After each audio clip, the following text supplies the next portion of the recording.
In news overseas, clashes broke out in Hamburg as U.S. President Donald Trump arrived in the German port city for the start of the G20 summit of the world's leading economies.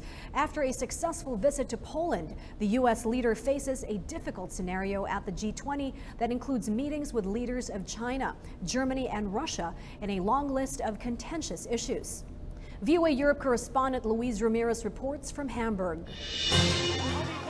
The scene in Hamburg was far different from the rousing welcome President Trump had received in Poland.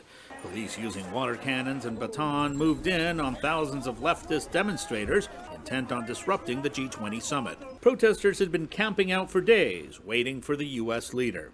What are my thoughts about it? Oh, Donald Trump is kind of really symbolic for this issue about how to manage crises, how to manage the crisis in the world, and he is kind of the symbol for our enemies.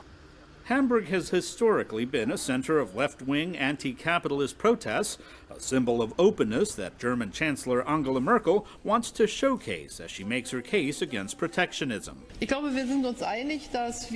think we're united in our will to strengthen multilateral relations at the G20 summit, that we need an open society, especially open trade flows. Hours before Mr. Trump's arrival here, Germany's foreign minister voiced concerns that Trump's complaints about a bloated German trade surplus could lead to a trade war with the U.S.